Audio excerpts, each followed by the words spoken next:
Chapitre 10. La méthode Le Gourdin. L'un des agréments de Mathilda tenait à ce que si on la rencontrait par hasard et qu'on bavardait avec elle, on pouvait la prendre pour une petite fille de 5 ans tout à fait normale. Elle ne donnait pratiquement aucun signe de son génie et n'essayait jamais d'épater les autres. Voilà une petite fille aussi tranquille que raisonnable, auriez-vous pensé. Et à moins d'entamer avec elle pour une raison ou une autre une discussion sur la littérature ou les mathématiques, jamais vous ne vous seriez douté de ses facultés mentales exceptionnelles. Mathilda n'avait donc nulle peine à se faire des amis parmi ses petits camarades. Tous les élèves de sa classe l'aimaient. Certes, ils savaient qu'elle était très forte, parce qu'ils n'avaient pas oublié la façon dont elle avait répondu aux questions de mademoiselle Candy le premier jour de la classe. Et ils savaient aussi qu'elle était autorisée à rester assise dans un coin avec un livre pendant le cours sans faire attention à la maîtresse. Mais les enfants de cet âge ne s'interrogent pas trop sur le pourquoi des choses. Ils sont trop absorbés par tous leurs petits problèmes personnels pour se soucier des faits et gestes des autres et de leur motivation. Parmi les nouveaux amis de Mathilda se trouvait la fillette appelée Anémone. Dès le premier jour, les deux enfants ne s'étaient pas quittés pendant les récréations du matin et de midi. Anémone, particulièrement petite pour son âge, était une sorte de mauviette aux yeux marron foncé, avec une frange de cheveux bruns sur le front. Mathilda l'aimait parce qu'elle était intrépide et aventureuse. Et Anémone aimait Mathilda exactement pour les mêmes raisons. Avant même la fin de la première semaine, des histoires terrifiantes sur la directrice, mademoiselle Le Gourdin, étaient parvenues aux oreilles des nouvelles venues. Le troisième jour, pendant la récréation du matin, Mathilda et Anémone furent abordées par une sauterelle de 10 ans avec un bouton sur le nez du nom d'Hortense. Vous êtes des pouillardes, hein dit Hortense, en les toisant de toute sa hauteur. Des pouillardes demanda Mathilda. Des nouvelles, quoi. Elle mâchait des chips qu'elle sortait d'un vaste sac de papier et enfournait par poignées dans sa bouche. Bienvenue au pénitencier, ajouta-t-elle en soufflant des fragments de frites qui tombèrent devant elle tels des flocons de neige. Les deux fillettes, impressionnées par cette géante, gardèrent un silence prudent. Vous avez pas encore fait connaissance avec la mère Le Gourdin demanda Hortense. On l'a aperçue à la rentrée, répondit prudemment Anémone. Mais on ne la connaît pas. Vous perdez rien pour attendre, reprit Hortense. Elle peut pas blairer les tout petits. Autrement dit, votre classe et tous ceux qui en font partie. Pour elle, les mômes de 5 ans, c'est des larves qui sont pas encore sorties de leur cocon. Et hop, elle engouffra une nouvelle poignée de chips. Flop, flop, flop, firent les miettes surgissant de sa bouche alors qu'elle précisait. Si vous tenez le coup un an, vous arriverez peut-être à aller jusqu'au lycée, mais il y en a beaucoup qui craquent. On les emmène hurlantes sur des civières. Combien de fois j'ai vu ça? Hortense fit une pause pour juger de l'effet de ces révélations sur les deux microbes. Un effet à l'évidence très limité, car elle n'avait pour ainsi dire pas pipé. La grande décida donc de les régaler d'horreurs supplémentaires. Je suppose que vous savez que la mère Legourdin a un placard dans son appartement qu'on appelle l'étouffoir. Vous en avez entendu parler de l'étouffoir?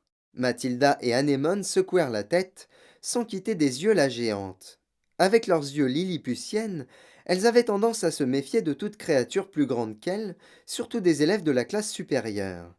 L'étouffoir, poursuivit Hortense, c'est donc un placard très haut mais très étroit. Le fond n'a pas plus de 25 centimètres de côté, ce qui fait qu'on ne peut ni s'y asseoir ni s'y accroupir. Ce qui fait qu'on ne peut ni s'y asseoir ni s'accroupir. Il faut rester debout. Les trois autres côtés sont des murs de ciment avec des éclats de verre qui dépassent, ce qui empêche de s'y appuyer.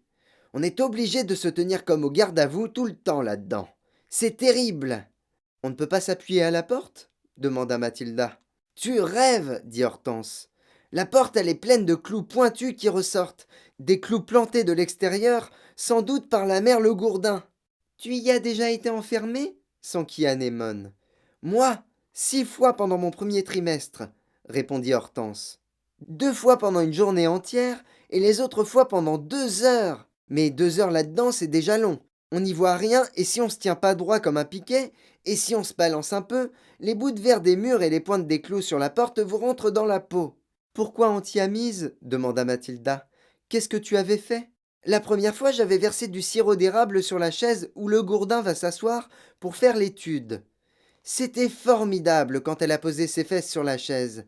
Il y a eu un de ces gargouillis, comme l'hippopotame qui enfonce une patte dans la berge du grand fleuve Limpopo. Mais vous êtes trop mignarde et trop bête Pour avoir lu les histoires comme ça, non? Moi, je les ai lues, dit Mathilda. Menteuse, fit Hortense, aimablement. Tu sais même pas lire, mais ça fait rien. Quand le gourdin s'est assise dans le sirop, c'était trop beau à entendre. Et quand elle a ressauté, la chaise lui est restée un moment collée au fond de son horrible culotte verte avant de se détacher lentement. Alors elle s'est pris le derrière à deux mains. Fallait voir ses mains qui dégoulinaient. Si vous l'aviez entendu brailler. Mais comment elle a su que c'était toi demanda Anémone.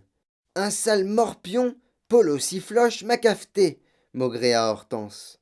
Je lui ai fait sauter 3 dents. Et la mère Le Gourdin t'a mise à l'étouffoir pendant toute une journée demanda Mathilda d'une voix étranglée. Du matin au soir, appuya Hortense.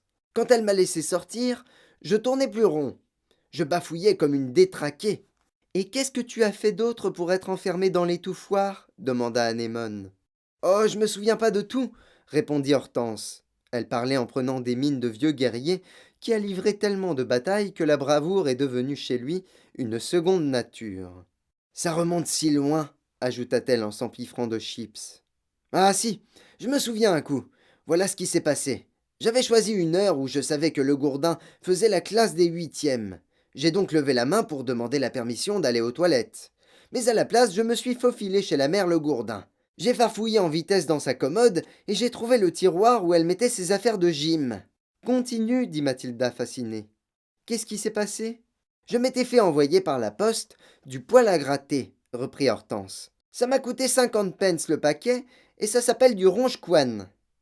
D'après l'étiquette, c'est fait avec des dents de serpent venimeux, réduites en poudre et garanties provoquer sur la peau des cloques grosses comme des noix. J'ai donc saupoudré l'intérieur de ces culottes et je les ai bien repliées dans le tiroir.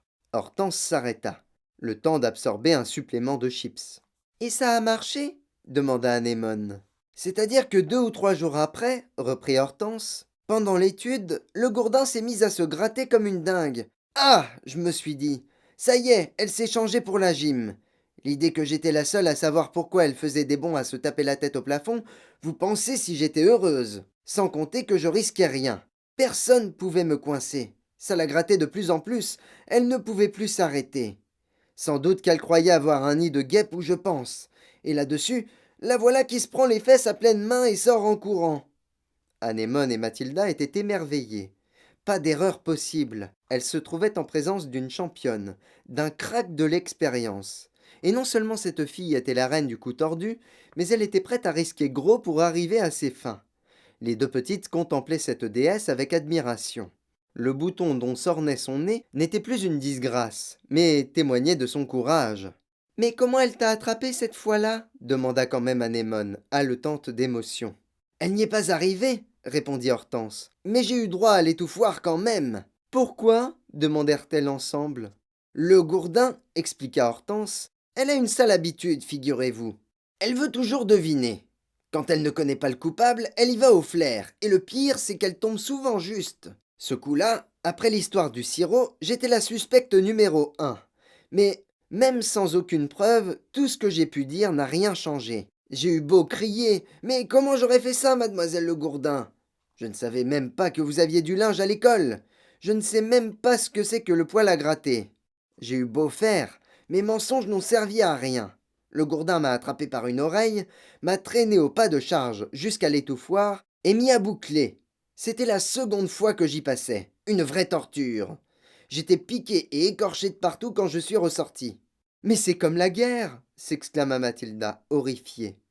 Tu parles que c'est la guerre cria Hortense. Et les pertes sont terribles. Nous sommes les croisés, les vaillants paladins qui se battent presque à main nue. Et elle, le Gourdin, c'est le prince des ténèbres, c'est le démon du mal, la bête immonde avec toutes les armes de l'enfer à sa disposition. Notre vie est un combat de tous les instants. Il faut s'entraider. Tu peux compter sur nous, affirma Anémone, s'efforçant d'étirer au maximum les 95 centimètres de sa taille. Bof, dit Hortense. Vous n'êtes que des crevettes, mais on ne sait jamais. Un de ces jours, on vous trouvera peut-être une mission secrète à remplir. Et si tu nous en disais encore un peu plus sur elle, suggéra Mathilda. Tu veux, dis. Il faut pas que je vous fasse trop peur. Après tout, vous êtes des nouvelles, se rengorgea Hortense. Ne t'inquiète pas, dit Anémone. On est petite, mais on n'est pas dégonflée. Alors écoute-moi, dit Hortense. Hier encore, le gourdin a surpris un gamin qui s'appelle Jules Bigorneau à manger de la réglisse pendant le cours d'écriture et elle l'a simplement attrapé par un bras et balancé dehors par la fenêtre ouverte de la classe. La classe est au premier et on a vu Jules Bigorneau voltiger au-dessus du jardin comme un frisbee et atterrir, avec un choc mou, au milieu des laitues. Après quoi, le gourdin s'est tourné vers nous et nous a dit: À partir de maintenant, tout élève surpris à manger en classe passera par la fenêtre. Et ce Jules Bigorneau n'a rien eu de cassé demanda Anémone. Oh, deux, trois os seulement, dit Hortense. Faut se rappeler que le gourdin, dans le temps, elle a lancé le marteau pour l'Angleterre aux Jeux Olympiques et qu'elle en est drôlement fière. Lancer le marteau, ça veut dire quoi demanda Anémone. Le marteau, expliqua Hortense, c'est une espèce de gros boulet de canon fixé au bout d'un fil et que le lanceur fait tourner au-dessus de sa tête de plus en plus vite avant de le lâcher. Pour y arriver, il faut avoir une force terrible. Le gourdin, pour se maintenir en forme, lance n'importe quoi, spécialement des enfants. Mon Dieu, dit Anémone. Il paraît, poursuivit Hortense, qu'un garçon est à peu près du même poids qu'un marteau olympique. Donc pour s'exercer, il n'y a rien de tel que d'en avoir quelques-uns sous la main. À cet instant, survint un étrange phénomène. La cour de récréation, qui résonnait jusque-là des cris et des appels des enfants en train de jouer, devint soudain silencieuse, comme un tombeau. Attention, chuchota Hortense. Mathilda et Anémone détournèrent la tête et virent la silhouette gigantesque de mademoiselle Legourdin s'avançant à travers la foule des petits garçons et des petites filles, à large enjambée menaçante. Les enfants s'écartaient précipitamment pour lui laisser le passage, et sa progression sur l'asphalte du sol évoquait celle de Moïse franchissant la mer Rouge entre les deux murailles liquides. Certes, avec sa robe boutonnée, sa large ceinture et sa culotte verte, c'était une apparition biblique. Au-dessus de ses genoux, ses mollets moulés de bas verts saillaient comme des pamplemousses. Amanda Blatt tonna-t-elle. Oui, toi, Amanda Blatt, viens ici. Cramponnez-vous, chuchota Hortense. Qu'est-ce qui va se passer murmura Anémone. Cette idiote d'Amanda a encore laissé pousser ses cheveux pendant les vacances et sa mère les a tressés en nattes. Quelle bêtise! Pourquoi demanda Mathilda. S'il y a une chose que le gourdin ne supporte pas, c'est justement les nattes, dit Hortense. Médusées, Mathilda et Anémone virent la géante en culotte verte marcher sur une fillette d'une dizaine d'années, dont les nattes aux reflets dorés flottant sur ses épaules s'ornaient à chaque extrémité de nœuds de satin bleu du plus gracieux effet. Amanda Blatt, figée sur place, regardait s'avancer la géante vers elle avec l'expression d'une personne coincée dans un champ contre une barrière, tandis qu'un taureau furieux fonce sur elle. Les yeux dilatés de terreur frémissante, paralysée, la fillette se disait sans doute que le jour du jugement dernier était venu pour elle. Mademoiselle Le Gourdin avait maintenant atteint sa victime et la dominait de toute sa hauteur. Quand tu reviendras à l'école demain, vociféra-t-elle, je veux que ces saletés de nattes aient disparu. Tu vas me les couper et les jeter à la poubelle, compris? Amanda, statufiée par la peur, parvint à balbutier. Mam... ma... ma... Maman les aime beaucoup. Elle me les tresse tous les matins. Ta mère est une pochetée, aboya mademoiselle Le Gourdin. Elle pointa un index de la grosseur d'un saucisson sur la tête de l'enfant et brailla. Avec cette queue qui te sort du crâne, tu as l'air d'un rat. Maman trouve ça très joli, mademoiselle, bégaya Amanda, tremblant comme une crème renversée. Je me fiche comme d'une guigne de ce que pense ta mère, hurla le gourdin. Sur quoi, elle se courba brusquement sur Amanda, empoigna ses deux nattes de la main droite, la souleva de terre et se mit à la faire tournoyer autour de sa tête de plus en plus vite, tout en criant « Je t'en ficherai, moi, des nattes, sale petit rat !» tandis que la petite fille s'époumonnait de terreur. « Souvenir des Olympiades !» murmura Hortense. Elle accélère le mouvement, tout comme avec le marteau.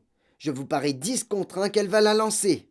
Mademoiselle Le Gourdin, cambrée en arrière et pivotant habilement sur la pointe des pieds, se mit à tourner sur elle-même, tandis qu'Amanda tourbillonnait si vite qu'elle devenait invisible. Soudain, avec un puissant grognement, l'ex-championne du marteau lâcha les nattes et Amanda fila comme une fusée par-dessus le mur de la cour de récréation, s'élevant vers le ciel. « Beau lancer !» cria quelqu'un de l'autre côté de la cour. Et Mathilda, pétrifiée devant cette exhibition démente, vit Amanda Blatt qui redescendait, décrivant une gracieuse parabole au-delà du terrain de sport. Le projectile vivant atterrit dans l'herbe, rebondit 2 ou 3 fois et s'immobilisa. Puis, à la stupeur générale, Amanda se mit sur son séant. Elle semblait un peu hébétée, et personne n'aurait songé à le lui reprocher, mais au bout d'une minute environ, elle se remit sur pied et revint en trottinant vers l'école. Campée au milieu de la cour de récréation, le gourdin s'époussetait les mains. Pas mal, fit-elle, malgré mon manque d'entraînement. Pas mal du tout. Puis elle s'en alla. Elle est folle à lier, dit Hortense. Mais les parents ne s'en plaignent pas, s'étonna Mathilda. Ils se plaindraient, les tiens, riposta Hortense. Je sais que les miens ne bougeraient pas.